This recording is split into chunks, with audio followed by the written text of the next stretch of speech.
You're listening to Flying Casual, a Star Wars podcast. Here's your host, Michael Canterbury. Great party number 2, Holly. Oh my God. 2.0. You can redeem yourself. No, Let's go. There's no redemption for me. You're right. You freaking Sith. Oh, I bet the Sith would have Yeah. a dance party. I think they're too selfish for that. I don't think so. I see a dance party as something that we're all enjoying and we do it for each Okay, other, right? here it is. The You know- sweat, the glory. No. It's for all of us. You know when you watch Yeah. Letterkenny and there's that group of emo kids Yes. and they have that one that weird me? dance in the gym? No, that's the Sith. Jesus. I just imagine that would be their sad Yeah. Sith. Yeah. Ew. Imagine ew, this. yeah. All Okay. of the creepy creeps on Exegol. Yes. That would But that dancing would under be a black light. disgusting. I am out on that. Now I have a visual in my mind. Like, jeez. Ew, I'm not. That would ruin Ray's moment. Well, Nettie said he would be down for a Sith rave, so move over, Ray. Seriously. This entire podcast has gone Sith. I thought there was hope for the light for this entire podcast and our patron knights and masters, and they've gone full-fledged dark. I know. Full-fledged. But, like, what's the problem? There's a lot of problems. There's no balance in this podcast. That's okay. Luke and I will keep the fight up ourselves. Fight Someone the good has to. fight, guys. Someone has to fight. This podcast This is a rebellion. is going to the dark side. This podcast is going to the dark side. Guys, there were some Sith plots here in the beginning. Had a really great stream going. Had a couple dance raves before we went live. And then, cut to going live. Had a great introduction. And, when you have 10 windows, on your computer and your Skype window is blocking the go live button and you're watching the preview and Streamlabs, common mistake. You know what? Common mistake. We don't want your excuses. You're right. Thank you. You're right. It's an excuse. But, guys, happy Star Wars Day. I'm going to say it again because it's the best day of the year. It's like Christmas.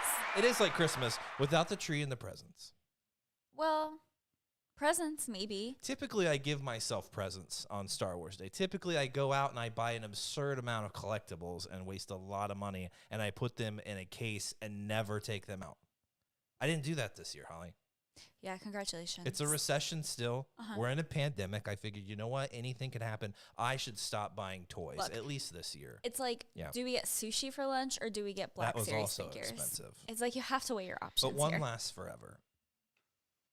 Yeah, the memory of eating the sushi. I don't know. Well, so do the cramps. I feel a little nauseous right now. A Ew. little too much sushi, if you ask me. But it was a lunch and dinner combination. Linner. So trying to Linner.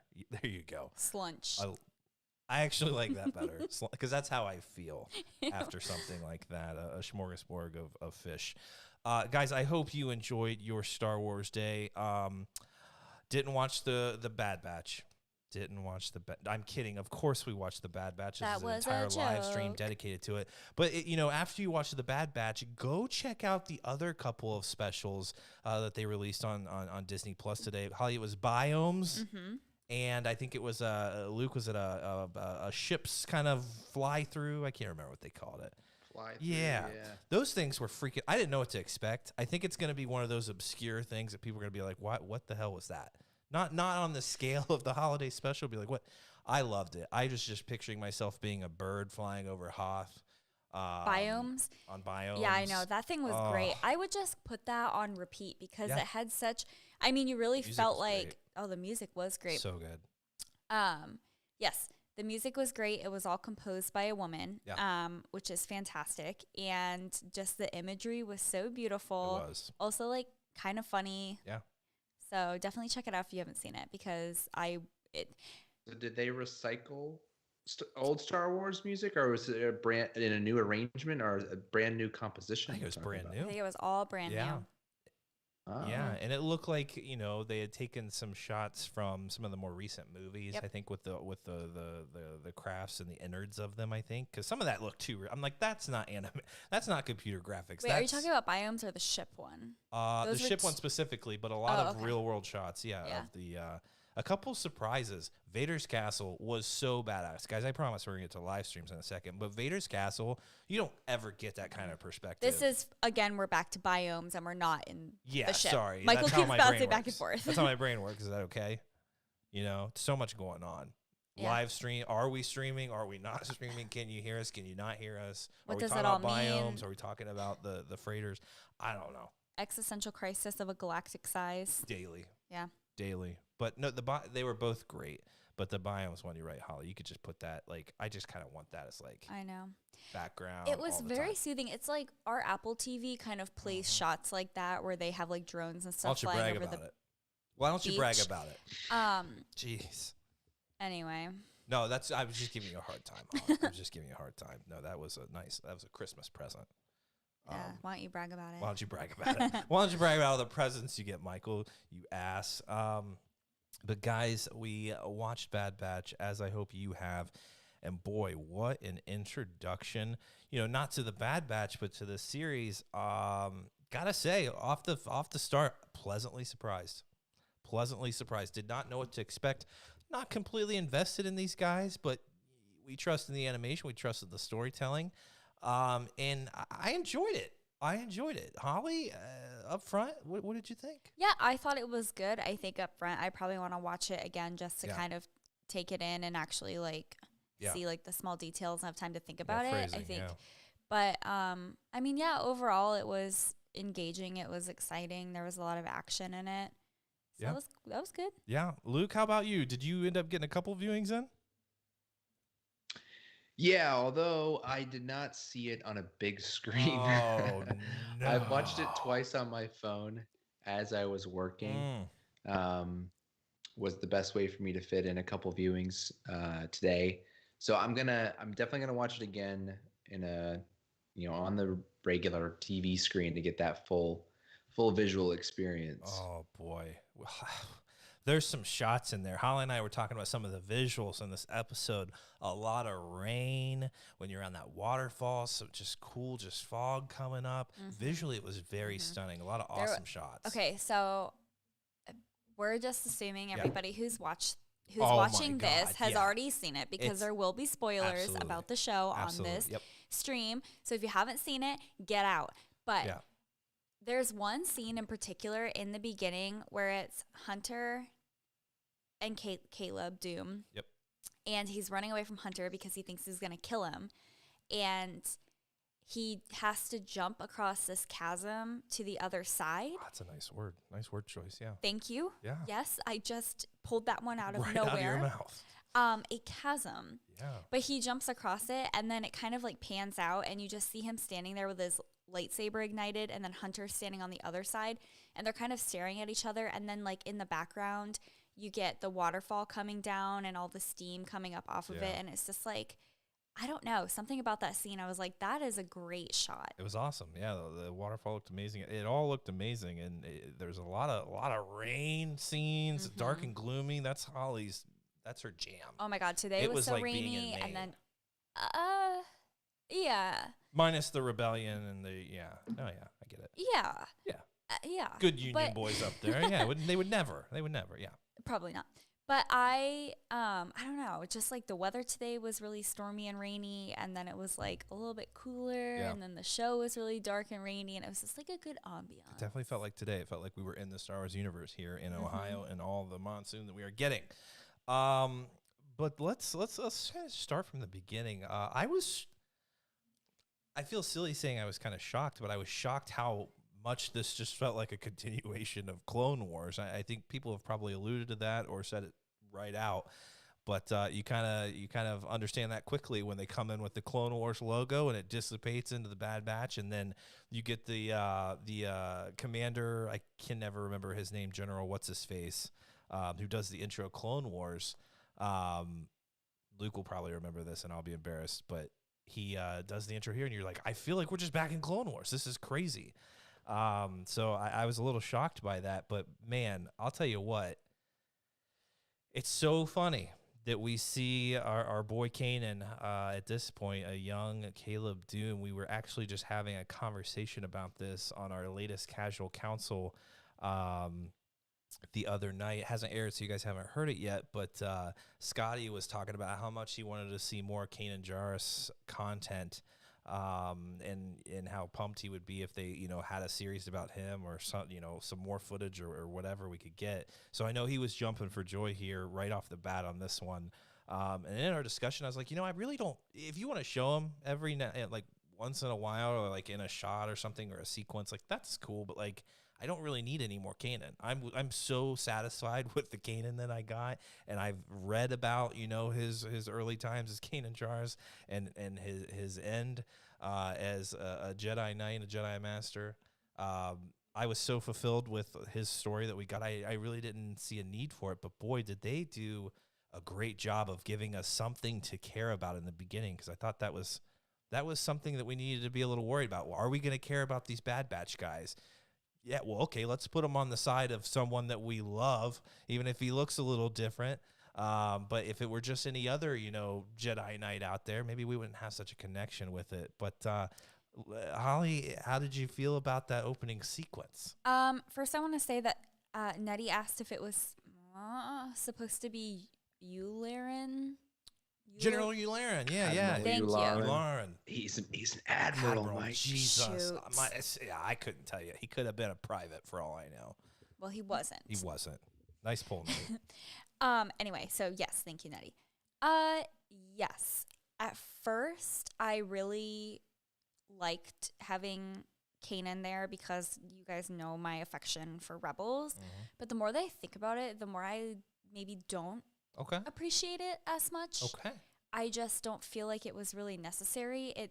I don't want to say it didn't feel random because you're at the end of the Clone Wars. Yeah. I just didn't feel like it needed to be there. Interesting. So you and I are on opposite ends of that chasm. Is that right? Yeah, sure. I think I nailed it. You could Full say circle. we're on different pages in the same book. Okay. Hey, that's as long as I'm in the book with you. You're in the book. Oh, that's the nicest thing, I think. The second nicest. You said another nice thing to me on the podcast at one point. We'll put this at number 2. Okay, yeah. You don't even remember number 1, though. Okay. Pretty meaningful. Well, but I don't know. I liked it when it was happening, but the more I think about it, the more I'm like, maybe I didn't like it as much. Luke, I feel like she's breaking my heart here live on the podcast. I was a naysayer for more Kanan, Caleb Dune material. We thought we were going to get some sort of sequence where the Bad Batch are out there and they're kind of like, what the hell is going on? We thought we might see some Jedi die and this would affect them of some sort.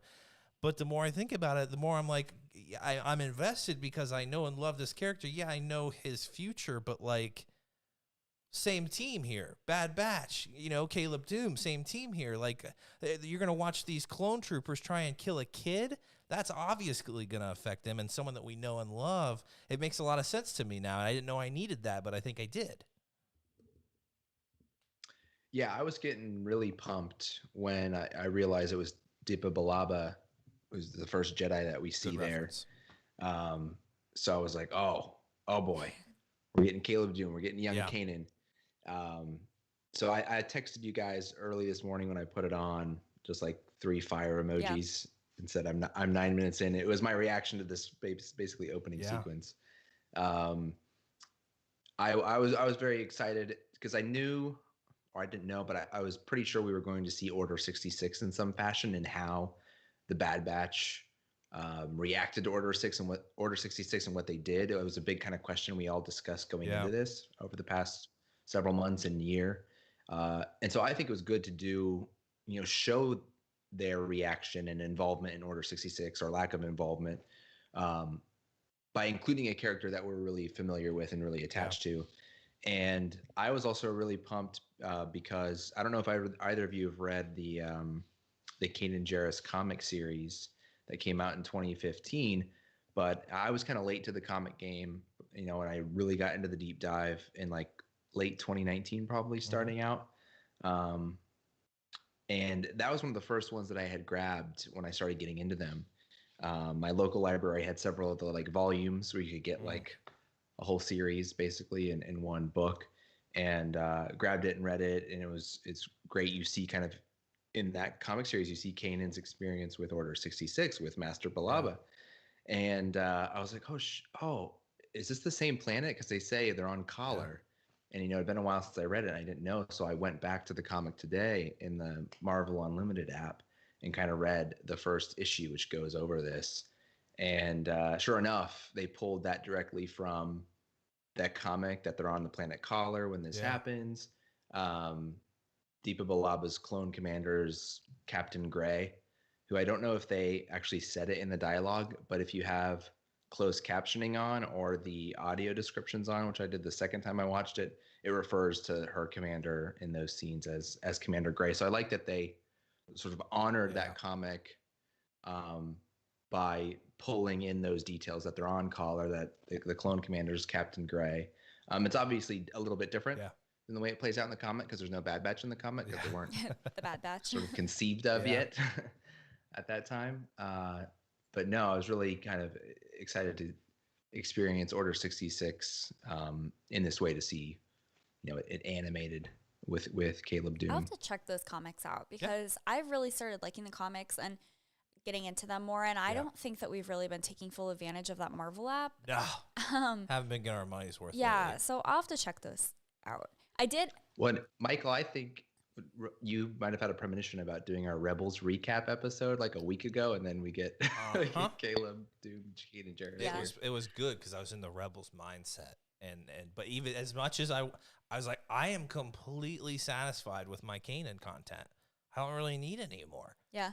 But this worked for me, and I'll eat my words, and that to me, boy, that shows me that they know what they're doing, because I was a skeptic, and you pulled me in. It made sense, but it wasn't too much. Yeah. And I loved that. I loved that we didn't have a rehash of Order 6. That was one of my concerns when we talked about this.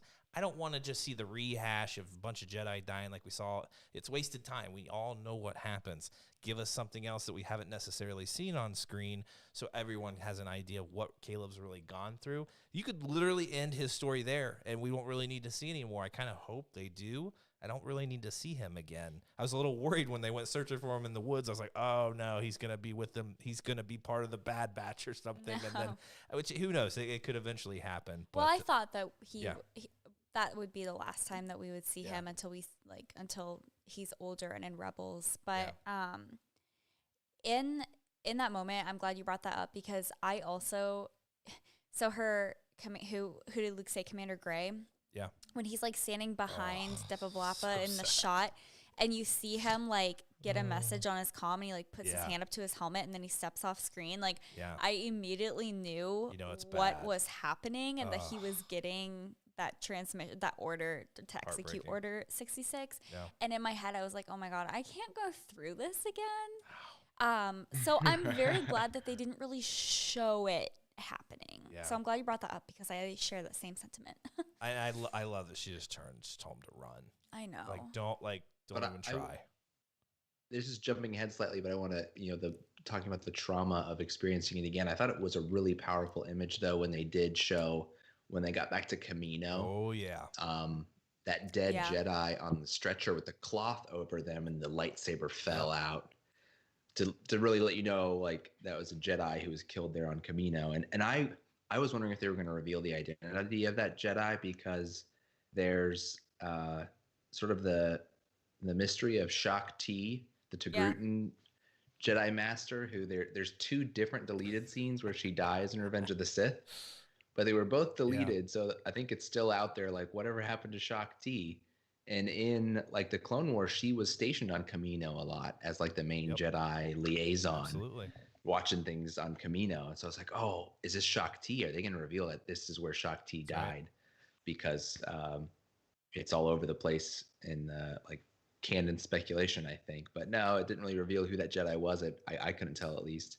But it was just really powerful imagery. That would make sense. I didn't even make that connection. For some reason, I was thinking they were bringing the Jedi they destroyed here, like, as proof. But, like, why would Camino be the staging ground for that? I don't know. But you're right. It could have been Shaak Ti on Camino, like, overseeing operations. And, I mean, completely outnumbered at that point. Like, you wouldn't stand a chance. So, great pull, Luke. Hey, Maybe we can hit up Dave Filoni and get on one of those GMA, Good Morning America Skype calls or Zoom calls with Dave Filoni. Wasn't invited. Did you guys watch that clip? Ugh. I wanted the jacket he had. He had the jacket sick. with it had the Ahsoka painted clone helmet on it. Sick. I was like, oh, I want Wait, that what are you jacket. guys talking about? It's cool. Filoni was on Good Morning America today. To promote Holly, the you show. wouldn't know because our podcast wasn't invited like all the other Star Wars creators. I'm not bitter. Like, we just weren't invited. Wait, other Star Wars podcasts called into it? Yep. Why? It was a time. It was just GMA always does this on Star Wars Day. They allow people to ask questions and stuff. Yeah, it's ABC, so they're all in the Disney family, so they're promoting the brand and everything. Interesting. But I wonder if you guys had this reaction, because it really struck me the first time and even the second watch. Hearing Freddie Prinze Jr.'s voice come out of the younger Caleb model, it really threw me, because when I hear that, he's got kind of a gravelly, gruff voice, and he's like got to be in his 40s now, and they didn't do too much to manipulate it. I think they told him try to sound more kiddie, which he did a little bit, but it was still kind of it sounded like an older voice. Yes. So I couldn't get the image of the actual Freddie Prinze Jr. Out of my head. As I was hearing the voice, I get trying to relate it. It took me out of it a little bit. Holly and I were like, is it Freddie Prinze Jr.? Because you could tell someone was trying really hard, but I don't know. He looks much younger there, but he sounds like a full-fledged adult. So you're right. That was a little off-putting, but I think they probably figured, hey, he's not gonna have much of a presence. Let's honor Freddie Prinze. Let's keep it consistent. But and he's a huge fan, so it's cool for him to get to do it. I would love for him to do more, because I think he's a great voice actor. He's not someone that you think of being a voice actor, but he's fan-freaking-tastic at it. I think of him in Summer Catch. Holly, did you watch Summer Catch? That? Oh, Jesus. Okay. Moving on. No, I can't. If you didn't watch these heartthrobs in the early 2000s, then apparently you just weren't a fan. The early 2000s? Holly's like, I was just born. I was like... Michael, why would I be watching heartthrobs? I was 10. Oh, Jesus. Okay, moving on. Anyway, so let's go to Camino. Let's go to Camino, right? Our heroes go back, and it's kind of interesting to see their just daily lives. Even the they call them the regs, and I love that, the regs, and they're in the mess hall messing around, calling them the sad batch and stuff like that. That was actually a pretty good slam. It was a great slam. That was impressive. I was like, I feel bad that they're doing that, but man, hey, they're gonna whoop your ass. But nice little slam. A sad batch. Yeah, I thought that was awesome. But it's cool kind of seeing that, as much as we kind of think of them as robots, they still have some individuality, even with this chip in their head. So I thought that was kind of interesting, seeing the barracks of the Bad Batch and all that cool stuff. But the scene with the Emperor, they've done this a couple times now. With this scene of the Emperor, but every time it just rings. That speech he gives in the Senate, I thought it was really effective, and to see how the troopers responded when he was saying, hey, we're going to be a galactic empire, and they're like, yeah, and the Bad Batch is like, wait, what? I thought that was super awesome. You guys, any reactions to kind of seeing the innards there on Camino? We haven't, as much as we've seen Camino in episode 2 and stuff, we haven't really dug into the life of Camino there. Holly, anything interesting? No, I don't think so. Okay. Hey, Luke, anything? I mean, just, it was cool to see. Yeah, it's interesting to see all the clones post Order 66 in transitioning to the Empire at the same time that they're setting the stage with Tarkin to say, oh, they don't want the clones anymore. The clones are too expensive, I guess. He said we could do recruits for half the cost, because I think before George Lucas fully stepped out of the picture, really, he's been asked this before about I don't know, the clones seem pretty good in the prequels, and then you get to the stormtroopers in the Imperial era, and the old joke about they can't hit anything, they're not very good soldiers.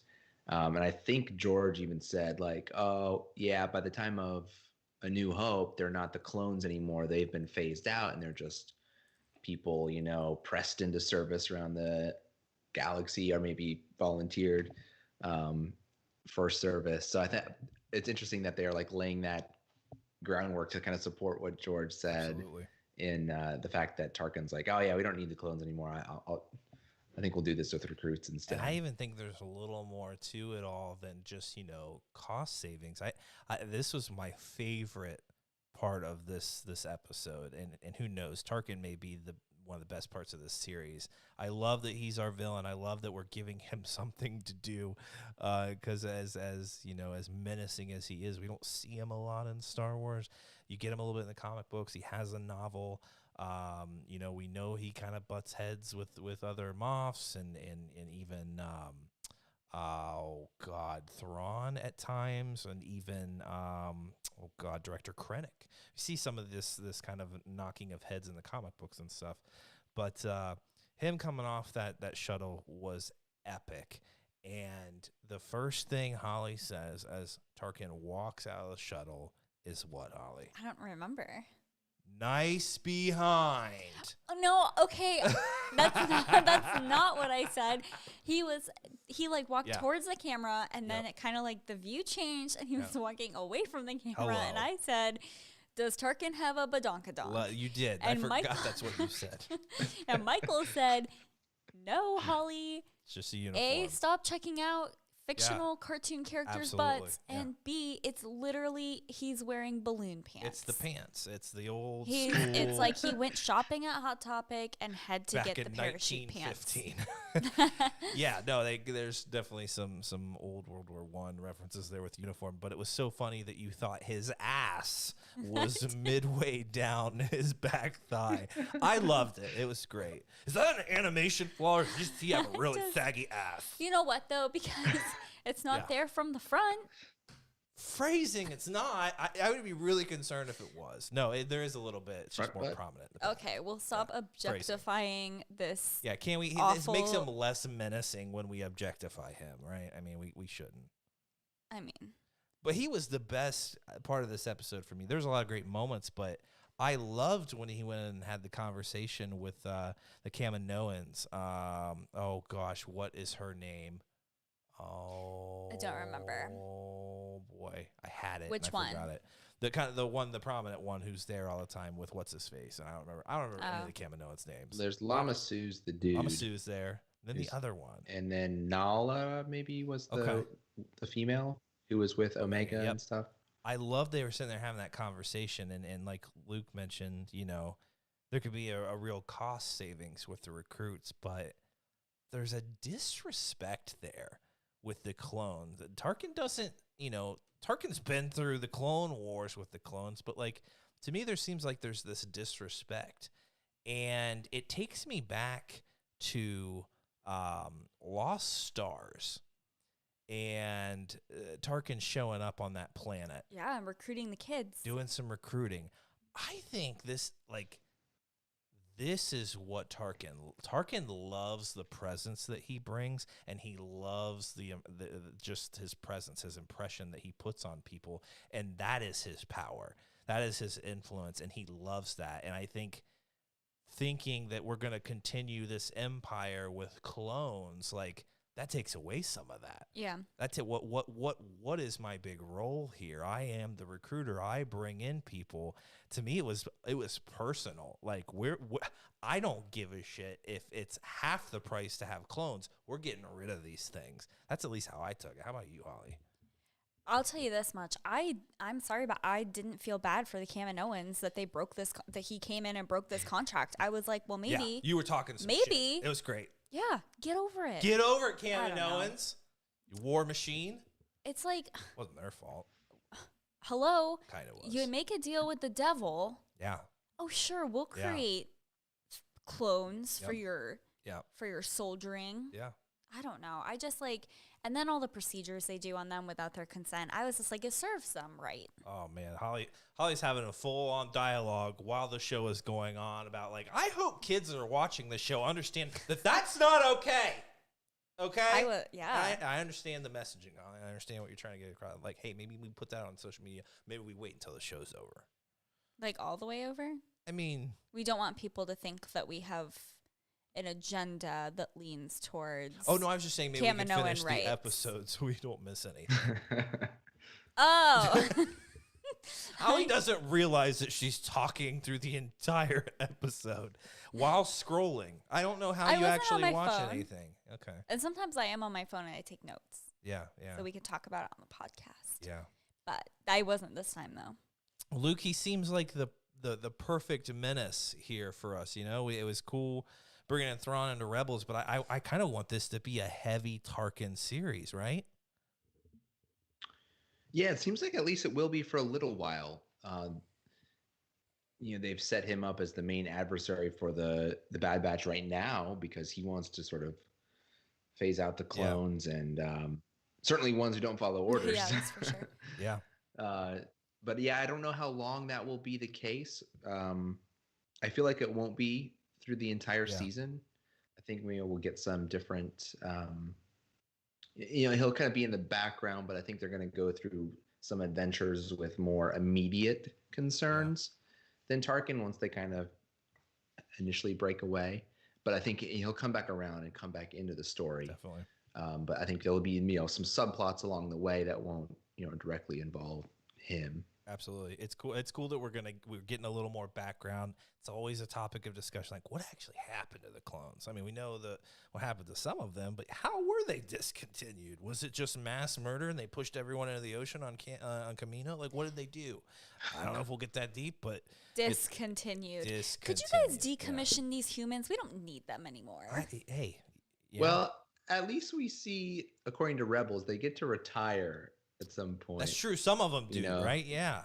But all of them can't get that choice, right? I mean, like, I don't know. Well, Holly brings up a lot of good points about, like, this isn't the first time I've heard philosophers of Star Wars talk about, like, what does it mean that the Jedi Order signed up to, like, this war machine of producing beings solely for battle? And Yoda at the very beginning of the Clone Wars, the first episode of the Clone Wars ever, is off with those clones, and he talks about,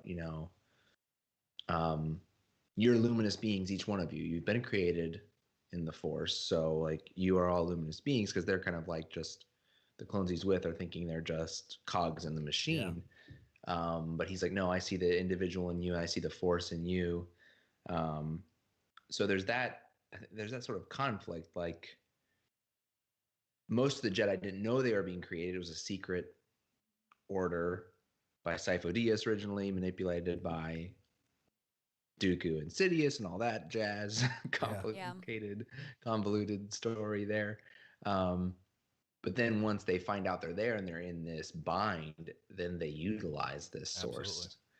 So they're like, yeah, we didn't ask for it, but now it's here and we're utilizing it. I think it certainly has a corrupting effect on them, and is, I think, George partly saying this is part of their downfall, that they went along with a scheme like this to use other beings in this way, even if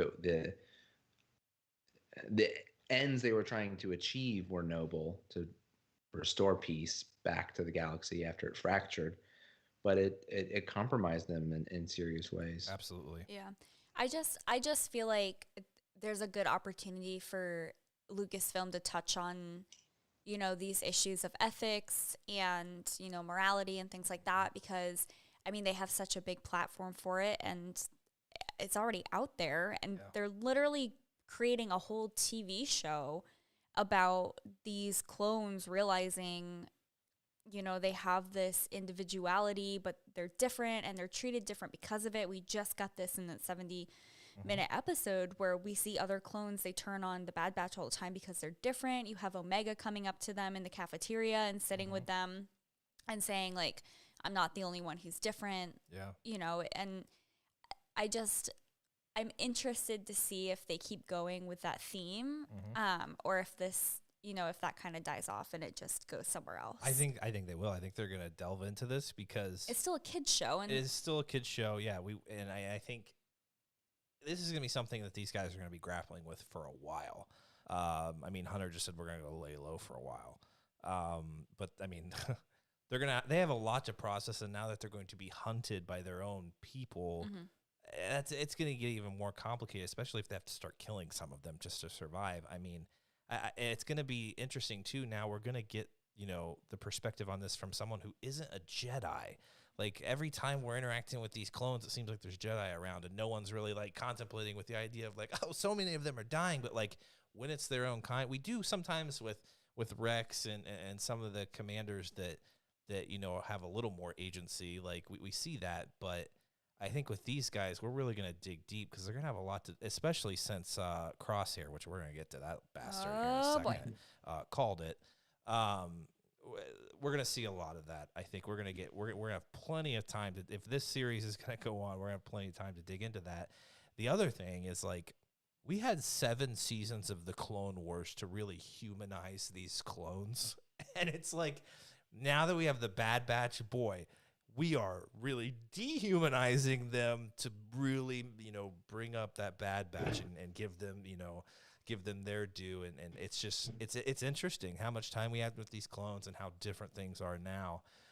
It's amazing how in 70 minutes I care about these guys now and where we're going. And I think it's some of these bigger topics that we were just talking about, seeing where they're going to go with the story, that it's going to make things really interesting. Well, let's talk about Omega for a second. I am ignoring the chat. That is my bad. I'm on the chat. Phrase but quick question. Yeah. Because not everything has to be serious all of the time.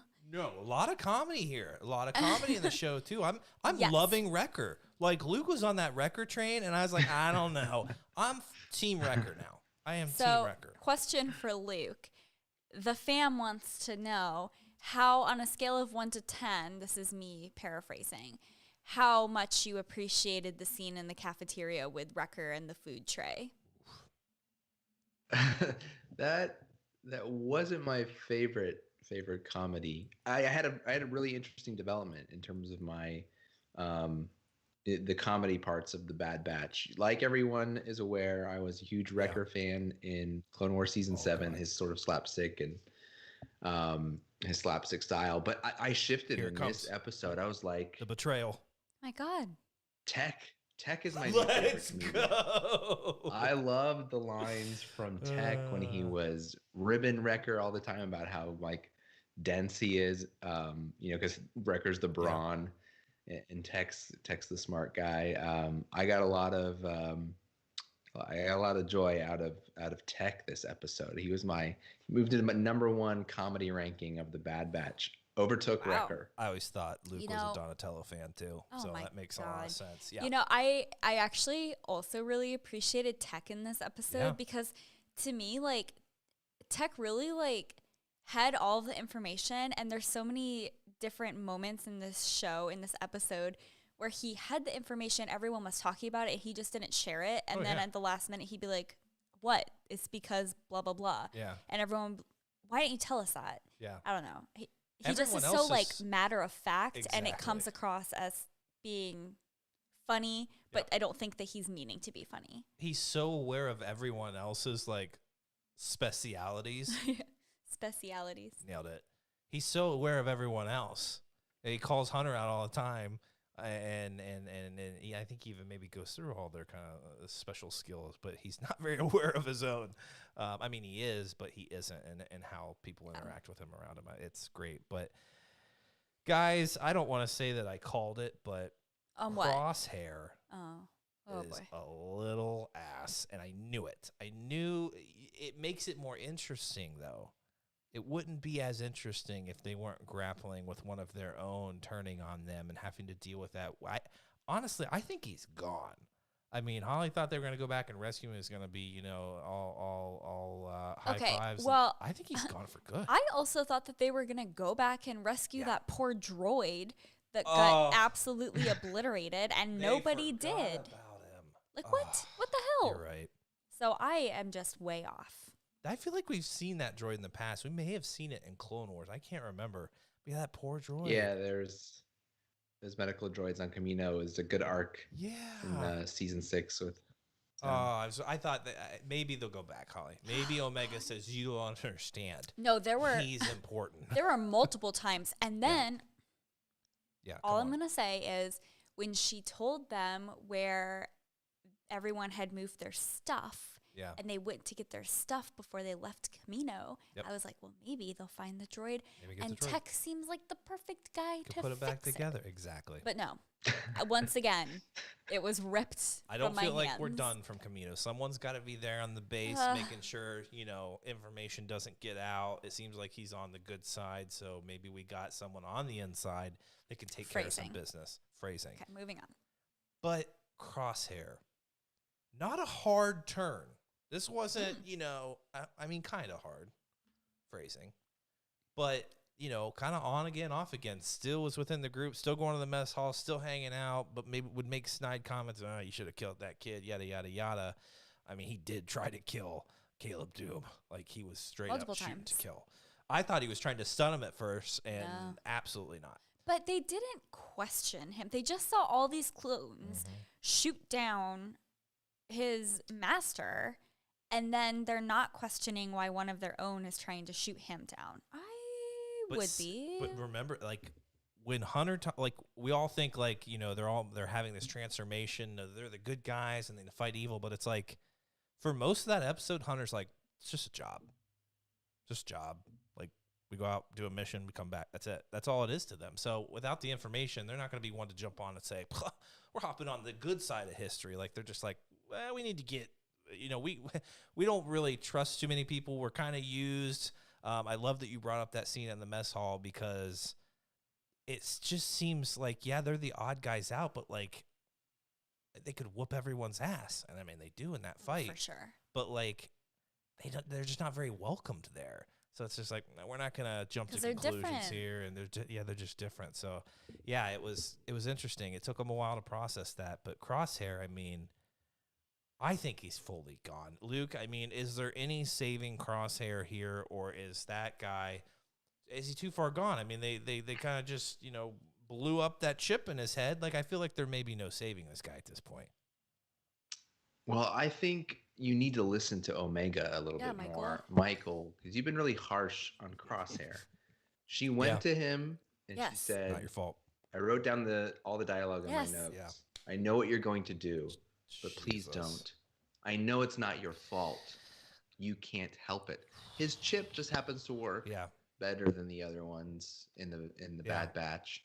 And then they went and ramped his chip up to 11 in that little, you know, adjustment session they did. And so, now I think he's definitely going to be very hard to bring back out of that, unless they remove his chip altogether, which maybe somewhere down the line we'll see that. Droid comes in. But Michael, I don't think it was his fault, like Omega says. But I think it was great to have Crosshair in this story be different than the rest of the Bad Batch, because, like I mentioned earlier, this is a conversation the three of us have had several times over the past year.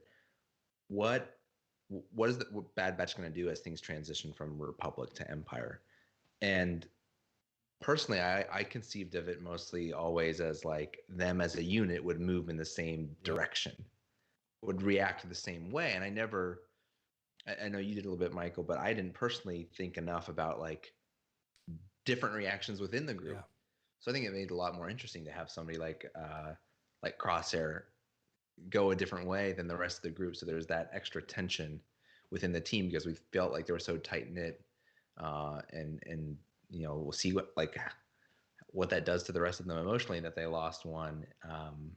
And I loved my last little point on Crosshair is, I love that they showed the chip was working on him, one, by the fact they did try to shoot Caleb, but also the chant of good clones follow orders, good clones follow orders. That's a throwback to, again, season 6 of the Clone Wars. So one of my favorite arcs with Clone Trooper 5's, when his buddy Tup shoots the Jedi because his chip gets, like, activated early accidentally. And then he tries to figure out why he would do this, and he's on Camino, and he teams up with that medical droid that's the same kind as the one we saw. His friend kept saying that good clones follow orders, good clones follow orders, like he was hypnotized by the chip. So that was a nice connection back to those episodes as well. That was a good pull. And now, like, I feel like the Bad Batch's mission is to find their place in this galaxy now, right? But it's also to save their brother. Like, we got to get our family back. So you do think that Guys, it's a front. Listen. Someone's got to be the villain in this podcast, and usually it has to be me because you're just too nice of people. Okay. Okay, listen. But I did say, I called it. I said, I think Crosshair is going to have to turn. It may not be permanent, but you're right. I think it would make for a very interesting story of, hey, we need to find where we stand here in history, but like, we can't let up on him. And boy, does it beg questions about Omega. Okay, so Come first on, of Holly. all, Bring it. I really like Omega. Yeah. But I love that scene that Luke brought up where they're kind of like, they've been detained, if you will. Yeah. And they're all sitting in that cell together, and she understands what's going on. Mm-hmm. And she just like puts her little hand on his arm and is like, "You're angry." And he's a little jerk to her. Mm-hmm. And then she just forgives him, and she was like, "This isn't your fault." Yeah. It felt very Ahsoka to me. But also when she's rummaging through their room, she finds a picture of all of them together, and it like shows that picture of all of them together. Yeah. And it kind of makes you a little bit sad because you're like, that's the last time that they're ever all going to be together. Could be. In that picture. And what a powerful moment it was too when I think one of the Kaminoans told Tarkin that there were 5, unique clones left, right? And they all assumed it was just Echo as the 5th member, and nah, he's a reg, they called him, and she is the 5th. Mm-hmm. And at that's what I'm saying. That's family. We save those. We save family. We protect family. That's why their whole mission is going to be getting their family back, getting Crosshair back, and it's going to be tough. And maybe they will lose some of them. I don't know. But it makes the story that much more interesting when it's not just them all together going out and trying to find something to do. But Omega, I mean, guys, like, is she sensing the future in that moment? Or is she just sensing that he has bad thoughts and I know you're going to do something bad. It's not you. There's something else going on here. Is it just some sense that she's having, or is she seeing the future? Luke, I mean, were you getting any sense of what at every turn when someone would ask Omega, who are you, where are you from, one of the Kaminoans to step in and say, we got to go. She's my medical assistant. I mean, it sounds more complicated than that. My inclination right now is that it's a bit of a red herring in that it's supposed to get us fans all in a, like, all thinking it's like force sensitivity. She's some sort of clone with a high. They got the midichlorians in her somehow, just like we're seeing them trying to do in the Mandalorian, try to clone and actually get somebody who's force sensitive out of a clone. But I think that's to throw us off. I think that's what they want us to all get all excited about and start speculating on our podcasts and everything. But I think it's just that she's Nala, I think it is. It says she's her medical assistant. So I think she has just like in that role, a good understanding of the clones' biology and perhaps the chips themselves and everything. So she knows the chip is controlling Crosshair. So I know what he's going to do because of that, rather than I know because I have force sensitivity or the force is telling me. That's my inclination so far. Could be totally wrong. She could come out and float. Could whip out a double-edged lightsaber. We don't know. She could be hiding in her bedroom under her bed. Holly, how about you? Anything you're feeling about Omega? I 100%. I think I just kind of alluded to this a little bit. I think that she just understands what's going on with them. I think that she's been on Camino long enough, and like Luke said, she's a medical assistant. She is probably privy even as a child. Here's the thing. So children in Star Wars are kind of like the droids in Star Wars. People don't really take them seriously, so they just talk in front of kids. Yeah. And children are very perceptive. Anybody with kids or who has been around kids know what I'm saying. Yeah. They remember everything. They hear everything that you say. They repeat everything that you say. So I think that people just kind of talk. I mean, we saw Tarkin and Nala having a conversation right in front of her that she then repeated to Hunter later to give him a heads up. Like, they just don't take her seriously that she can actually have an impact on their plans. Yeah. And so I think that they've just set enough or had her around procedures enough for her to know everything that's going on with the chips. I truly think that she knows everything that's going on, or at least like she has a pretty good understanding that they're being controlled by something, maybe not necessarily, maybe she doesn't know like how malicious it really is. Yeah. But I think she knows enough. And I think that that's what that moment between her and Crosshair was her just, you know, empathizing with him and being like, I know what you're going through because I know what's happening to you. Well, she's got a pretty sick shot with a blaster. Tell you that. She does. That's true. Well, she is a specialized clone, so there's something about her. But I just don't think it's force sensitive. Yeah, exactly. I don't know. I don't think that's something that the Kaminoans maybe were even doing. But yeah, there's something at every point. You know, they're very protective of her, and you're right. She could have picked up on some of this stuff just being with the Kaminoans for so long and understanding being their assistant, doing all these things. You're right. But there's something there. There's something there. I want to hear from the chat. What the hell's going on with Omega? Is she the perfect clone? Is she the end? The ultimate weapon? Could she just bring everyone down if she wanted to, but she's too good of a person?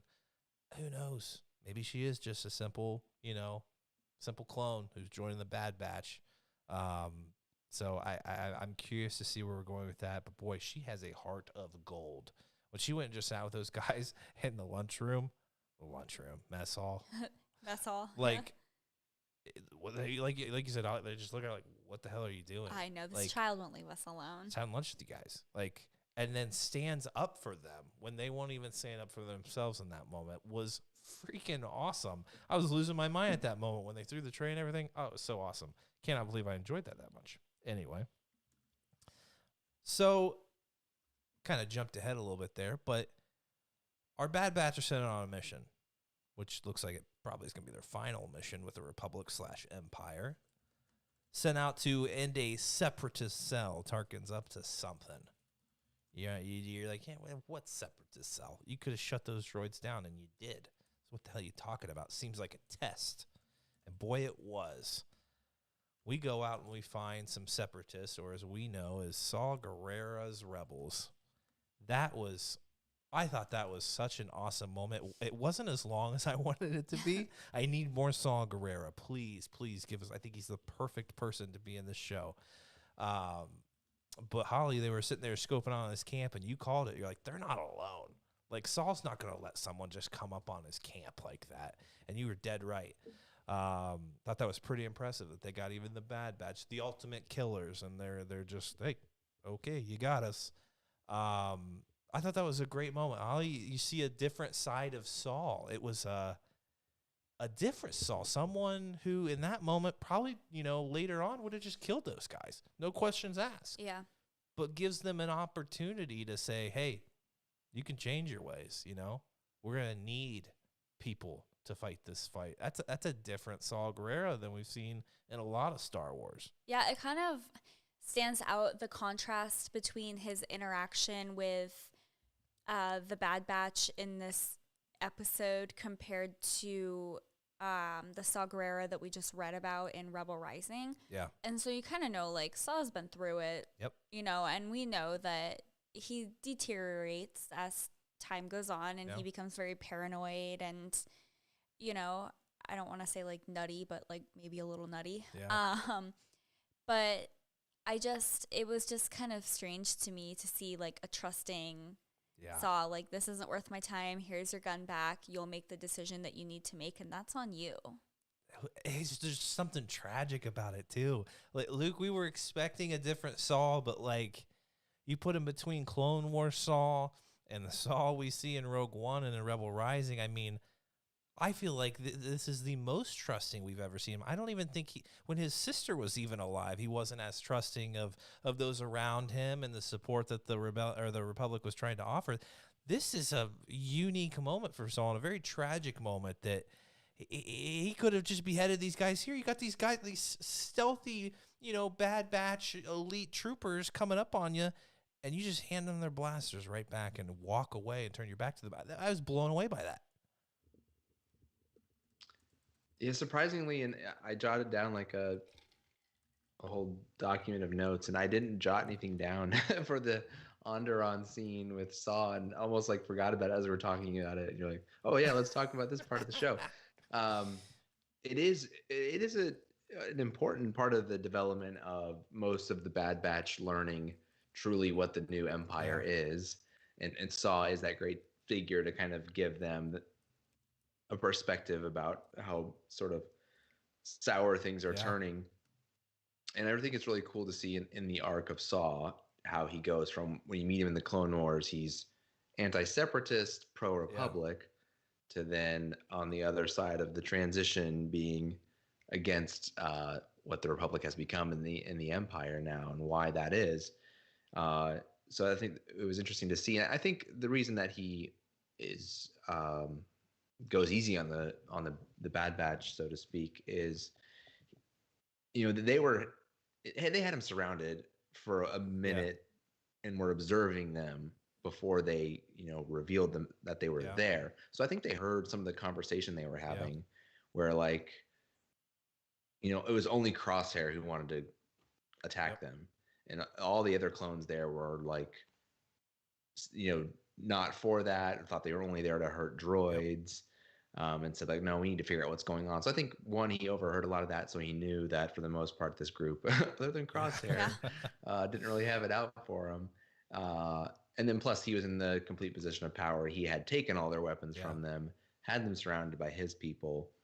And, I think after talking to Hunter and sort of getting to see Hunter's perspective too, that Hunter was skeptical of all the changes going on with the Imperials, that then he felt good enough about like handing his blaster back over to him and thought he would make the right decision not to attack him at that point. So it wasn't like, I don't think it was overly trusting by Saw. I think he had observed enough at that point to know, okay, this isn't going to be a problem for me right now. And I think we're going to see him down the line in the series too. I don't think this is the only time we see I hope so. I think it's a perfect time for Saw Gerrera. I also appreciate how, I know people like to hate on Saw's character, and I know that his, tactics or his methods aren't always the greatest, but in his defense, he does know what is going to happen, and he talks about it nonstop. He calls it out. He knows what's going to happen with Palpatine. He knows the way it went down is wrong, where everyone else is just trying to be like, look, governments do crappy things all the time. So I was like, no, you don't understand what is about to happen. And people kind of write him off as like just this crazy, radical, extreme rebel. Yeah. But he's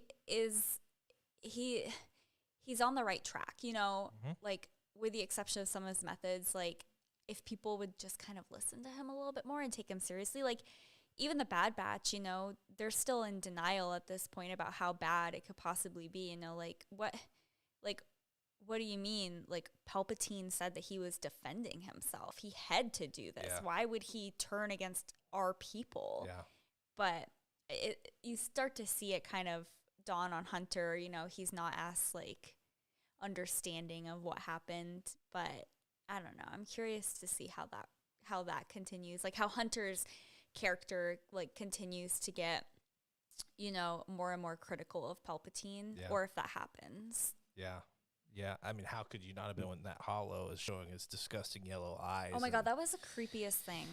And that was a good Wrecker moment when Wrecker commented about how messed up Palpatine is. He is not wrong. Yeah, it was pretty gross, but yeah, I thought that was such a good moment. I do hope we get more Saul, because it seems right. This seems like the right time. Not to take away from the Bad Batch too much, but I think he's just a great character. Nettie said, I would love for a psychiatrist to write an in-depth character study of Saw. Boy, it would be. I think you all practically did on the book that might be true. For Big Saw. we're just not professionals. We just don't have a license at all, but we speculate. One thing I was wrong. I was hoping we'd see another baby boar gullet here. I didn't get to see that. There's still time if he comes back. Yeah, we'll see in this series where he finds. God, I hope so. Where he finds baby Borgullet. I hope so. And I hope maybe the Bad Batch will catch one and give it to him as a present. Crosshair may be the first like study for Borgullet. Like he may, maybe he'll. Like Saw's gonna capture Crosshair. Be crazy. That would be kind of terrible. Yeah. See, okay, if anybody captures Crosshair, I would hope that they would turn him back over to the Bad Batch, so that Maybe they could Borgullet take can that do freaking that. chip out. Maybe Borgullet can do that, and then over time, Borgullet starts to lose his aim. You know, like he used to be very accurate, and he could do what he need. Yeah, he's a little sloppy now. You may lose your memories. You may go crazy. But I'm curious to see. Didn't see him there around the campfire. Thought we might see him there hanging out, but maybe they keep him in a cage somewhere in the jungle. I'm not sure. The end That was it. That was the show. of the episode. They're going somewhere. I think it's Hunter that says that they know somebody that they're going to go see. Yep. Yeah, they say they need a friend, but they don't have They many. don't. And Hunter thinks of one. Who the hell is It it? says go to J19. J19. Mm-hmm. J19 is, I think the way he said it, it was like a place. He was telling like Tech like where to fly the ship. But the big question is who is at J19? Who is it? It's not Rex. They don't know that Rex didn't turn on everybody and kill everyone. So who the? They don't know that many They people. don't. Though. So there's a short list of people that it must possibly be. Yeah. I can't think of. I mean, they've interacted with the Jedi, but they don't know that any of those people survived. It didn't show us getting transmissions from anyone. Who the hell are they going to see? Also, is it a new character? I thought when he said J19, I was like, well, that must be a planet. And so, Coordinates, then I guess. well, I looked it up, and I don't know. Let's go. Who knows? What's it say? Who knows what the internet says? But everybody else also thinks that it's a planet. Okay. And it's in the Outer Rim. Okay, that's good because we want to get away from this new empire. Classic move. Go to the Outer Rim. Okay. In the Sul. Come on. Don't know You how to can. pronounce Give it a shot. Your best. Sulriep sector. Nailed it. I don't know. It says I guess the critical part, Holly, does it say where in the canon this appeared prior? Like in what context? So from canon, this is just Wikipedia. So I don't know trusted if source this is for years. legitimate Yeah. or not. So it says it's in the Outer Rim. It's in the Seleucami system, and it has. Thank you. It has been referenced in multiple episodes of the Clone Wars, 1, 2, 3 different episodes of the Clone Wars, and it also appeared in episode 3. So we probably saw a quick shot of it. So it was in the scenes. episode Grievous Intrigue, The Deserter, and also The Jedi Who Knew Too Much. And I looked up the one on The Deserter because I remember that episode. I think that was the one where they went to that random planet and they found that other clone, and he was living there with his wife, but he had deserted, and they just kind of let him stay there. So he allegedly. Maybe it's that guy. I don't know. But supposedly this is the same system that guy was in. It could be, or is it Jar Jar Binks? Nettie says it's Grogu. It's Grogu. Get out of here, Nettie. We had a guy on the inside the whole time. We knew what went down. He's actually the fifth. Maybe member. Jar Jar is going by J19 nowadays. I don't know. I immediately thought that it was Rex, but I guess that you're right. Like, they wouldn't know that he's okay. But at the same time, like, at some point, you just have to trust. Like, they're not going to do. So we already have one group of people that now is in hiding and isolating as the Jedi. We can't have the clones who don't have a faulty chip also go into hiding and just kind of like, oh, guess we're going to wait it out. Like, that doesn't really seem practical for these guys. So I just feel like at some point they have to just have a little hope and go and just see. I guess so, yeah. Scope out the situation. It could be this farmer, could be Jar Jar. I don't know what kind of interactions they had with Jar Jar. Maybe in the Clone Wars they did. I like to think they did. So maybe, maybe we'll see a Jar Jar comeback. Misa dying to see you, Hunter. Jar Jar and Wrecker. Can you imagine? Together. If we see Ahmed Best, Oh like, my God, I hope credited so. in the Bad Batch, freaking I would hope die. so. That would be Him and amazing. Wrecker together would be something. That would be something. But the guy on the deserter guy,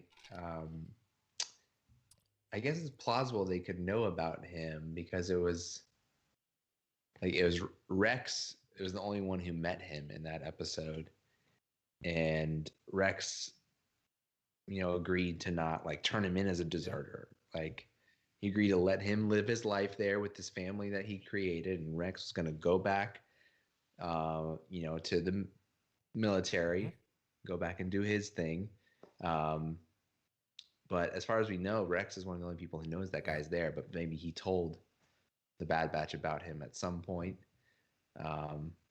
or like you said, Michael, it could be a brand new character, and they just again want us to spend a few days racking our brains trying to think of who it is, and it's just somebody we have no idea who they just are. give us a new character. I'm down for that. Absolutely. I want new. It's a new TV show. We don't know a lot about these guys. We already know what happens to everybody else. Give us a new freaking character. Yeah, I mean, and I don't even think Rex probably had that great of relations with the Bad Batch. I was thinking of the end of the Clone Wars. They butted heads a lot. Yeah, they were disorderly, and I wouldn't think he'd be like, "Hey, I got this oasis. If shit goes south, ever go here." I don't know. I don't know if that would. I think this is someone new. I Don't be tell me thrilled. it's Ahsoka or anybody like that. No one knows any of that shit going on. No one knows who survived. This is someone that they knew and trusted and didn't think it was possible that they would have been affected by what's gone on with all the other clones. So also who knows, like throughout the Clone Wars, like we don't know everything that these guys were getting into. They came and they went, you know what I'm saying? yeah, phrasing, Jesus. But so I mean, it's very possible they had to have met so many different people while they were traveling around, right? Nettie says it's Luke Skywalker. God damn it, Nettie. No. He had his moment. Mark Hamill's next He cameo. had his moment, and we're moving on. 10 days old. He's going to be in the Kenobi series. He's going to be in the Bad Batch. He's likely going to be in the Taika Waititi movie. I made that up. Oh, I was like, what? No, made it up. But I love Luke Skywalker. It wouldn't make any sense.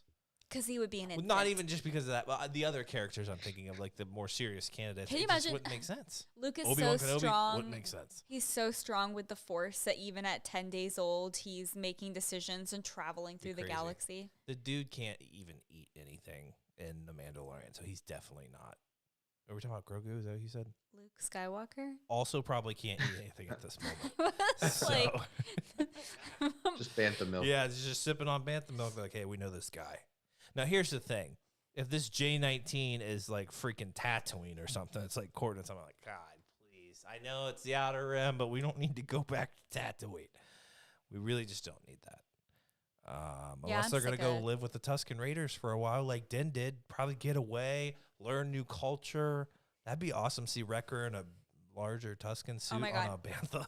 You know, it would be fun if they did like, yeah. God, what's that show? What was that guy's name? Hey, dude. He would go the cooking. He would like go around the world, and he There's would like eat. 20,000 shows. No, there's like that. The guy just died. There's Anthony Bourdain. R.I.P. Anthony Bourdain. But it's with the Bad Batch, and they all have to try cultural foods in different parts of the galaxy. You know what? We're retaring. We're just gonna, become food critics. Instead of somebody feed Phil, it's somebody feed Wrecker. Oh my God. He probably eats a ton. So I'm sure he does. He's a large probably man. out in the Outer Rim, probably a lot of snakes do, if I were to guess. Ew. Yeah. So maybe. Okay, yeah, they'll swing by Dagobah to get that snake recipe, Or maybe they got wind. Maybe they got a transmission from Yoda. Maybe Yoda foresaw these guys, not turning. He's like, hey, you guys need to hide out. There's a guy on Tatooine. He'll hook you up with a nice snake stew. If you can't, head on over to the Dagobah. I'll be there. I can also hook you up with some snake stew. That's gross. I'm not a fan of any of that. Just saying. What other people out there that have survived that we know of? I mean, it could be anybody. I don't know. Could be. The options are endless. Maybe they had good relations with Padme. They're like, oh, she definitely. Oh. Okay, R.I.P. R.I.P. Padme. Jeez Louise. I know, it's sad. Savage. Savage, bro. Bruh. Too Wrecked soon. it. That was great. So I don't know. Is anyone else, any other serious candidates out there? No serious candidates. Well, since you brought up Padme and since she's been in the Come on. comics, there's Sabe floating around out Come there. on. But why would these guys have anything Friend to do of with the her? Clones. Maybe. I don't know. That'd be sick. She joins. That'd be awesome. Or is it Fennec Shan?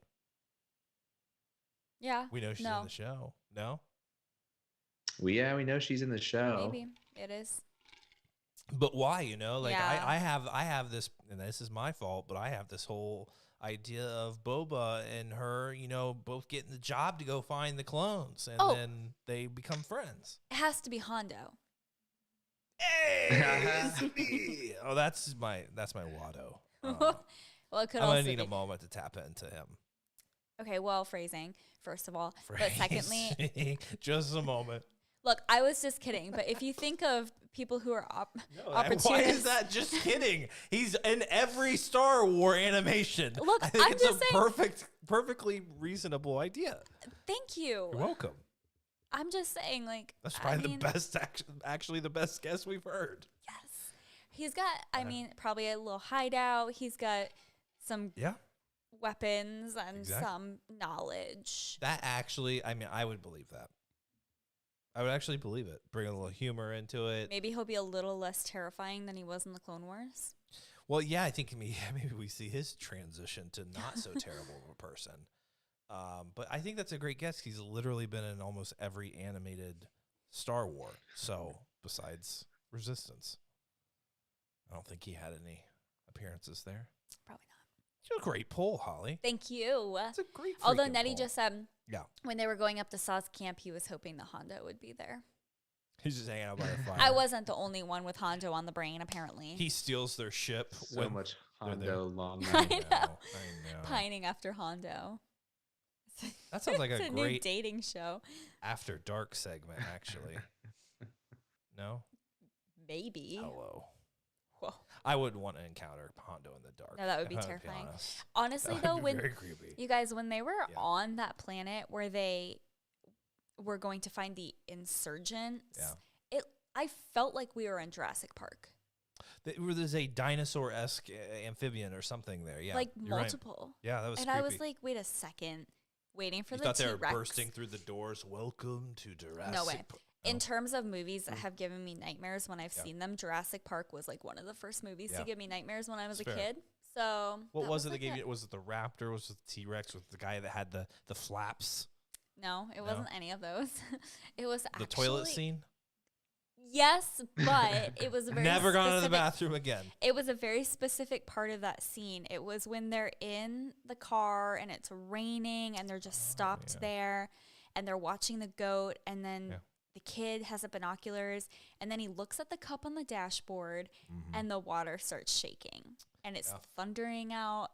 That scene. This is why we have so many cups of water around the house. Holly will have one sit there I and there'll be a just wanna know. vibration of some sort. She'll see it. T-Rex I detectors. have to know. everywhere. Walk away.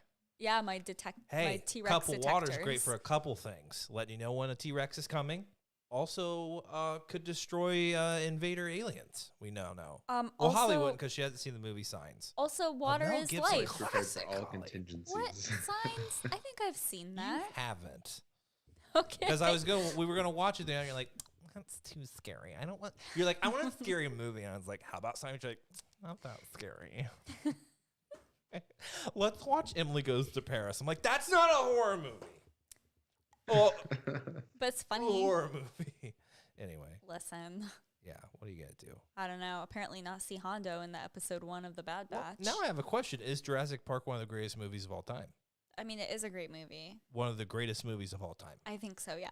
Luke. Looks like haven't seen it. It's one of haven't the. seen it.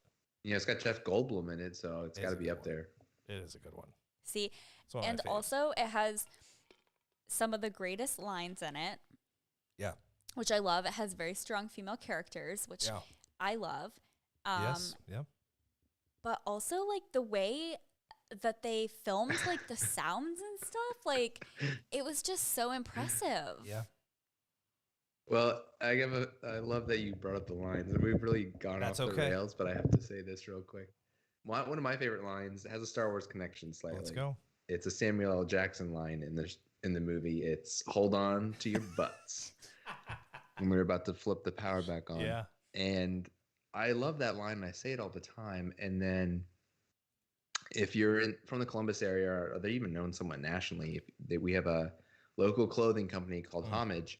And I was in the store at Easton, and my son was like 1.5, 2 years old, and we were in there, and we were just like looking for some shirts to grab, and they had one that was a T-Rex, and around it said "Hold on Did to you your buy butts," size 2T, and I bought it, and I brought it home, and my wife was not very happy about that shirt. I don't know if he can run around with this on. So he's long outgrown it at this point. But I think we only ever had him wear it around the house mostly because she wasn't a huge fan of him going around with Luke, it on. spoiler alert for the missus. Now we're going to get you one in an adult size. For you to wear. For you to wear, and she's going to have to be okay with it. Like, it's just going to have to happen. Maybe we'll all get them.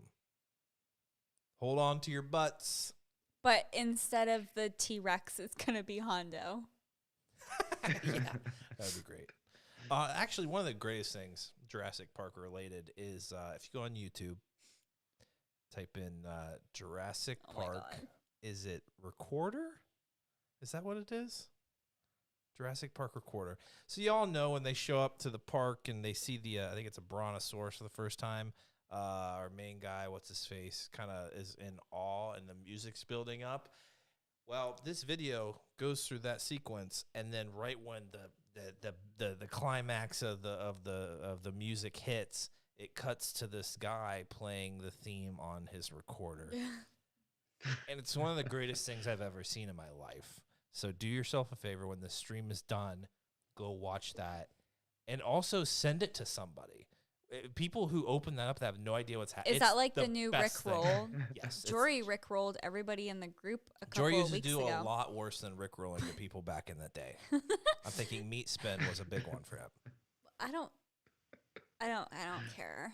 We don't want to care get into about that. that. Shout out to Don't wanna Jory. get into that. Shout out to Jory. Jory hope said you that feel better. he said Signs is a great movie. Signs is a great movie. But he also agreed Jurassic Park is one of the greatest of all time. It is. Jurassic Park might be the GOAT. Signs might be one of Mel Gibson's last decent movies. Oh, what happened to him? He went Well, cuckoo. what's happened to him?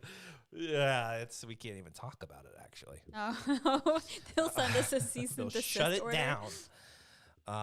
But no, guys, this was a fantastic Star Wars day. A lot of awesome content. I saved some money.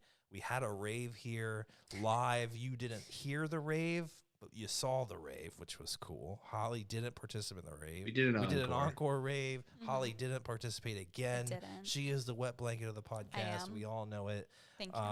And now you've all seen it. But this was a great. I hope you guys all had a great day. Get in that group. What did you guys do today? Michael wants to know it I all. want to know. What did you buy? Something cool? Am I the only collector here? I think one of our group members was going to Disney World today. That's right. and She checking it posted out. that. I'm freaking Wow. jealous as all get out. Big time. She had a super cute mask. It had little baby Yoda on it. Super awesome. Yeah. All decked out to the nines. And boy, I cannot wait to actually get to go there. I can't wait for celebration. There's so much to look forward to. Essentially, what I'm telling you guys is Star Wars is dead. That's not what I got from Star that. Wars is dead. I They think- ruined it. Disney ruined it. Yeah. Actually, specifically Kathleen Kennedy. Yeah, I Get mean, it right. look at all this garbage that we've been talking about. I know. For hours. I think she actually For had a role in weeks. Jurassic Park too. So just saying, Shit. may have been an executive producer on that film. Which one? Jurassic Park, not Signs. Actually, somebody checked that IMDb. I think she actually was Oh, for real? producer. Jurassic. Am I wrong? Maybe I'm wrong. I could be wrong. I don't know. Anyway, She worked at Spielberg. she has. That's why it's coming to mind. I think she actually did. But Star Wars is dead. I don't know what to tell you guys. Probably the last live stream / podcast we'll ever do about Star Wars again because it's dead. No good content. No No good good content. books. Garbages. Too much garbages in Star Wars. No, I kid, guys. I cannot believe how much I enjoyed this episode of The Bad Batch. You know, I went in, not too hyped today, but I was like, I'm pumped. We're getting new Star Wars, and now I'm on the train. Like it just felt like Clone Wars. I care about these characters. I'm super excited to see Saul again. It was super cool that we got to see Caleb Doom. Not too much, just a little taste, but made us really care about what was going on. I know how that sounded really terrible when I was talking about a Padawan, Holly. I saw you kind of grimace there when I said just a taste. Yeah. I realized how wrong that sounds. So do we get the next episode on Friday or next Friday? Friday. This Friday, the 7th. Right. And guys, I don't know if we'll be doing a live stream. We might not. We might just do an episode this weekend about it, but we'll see. We'll see how we're feeling and see what's going on there. But this was just, not really a last minute setup, but it was. We haven't done one of these in a while. Yeah. I enjoy live streaming because you never know what's going to happen. Usually something technically wrong. Yeah. Usually. AKA people can't hear us. That's right. I also want to get into some gaming. I know, that would be It's fun. been way too long, and I had a lot of fun doing that. So, hey, maybe live stream's making a comeback here on Flying Casual, but I appreciate you guys that tuned in. We freaking love you for doing it and interacting with us. That's what makes these really special, is getting to interact with you guys and bounce ideas off of you. Phrasing, that didn't make any sense. It's late. The alcohol's kicking in at this point. Sweating in this sweatshirt. What are you going to do? Oh, it's fine. But you guys are awesome. I once again, I hope you had an awesome Star Wars day. Looking forward to more of the Bad Batch. Let's get into that group. Let's talk about what's to come. Is Omega is she the most force sensitive being of all time? Jeez.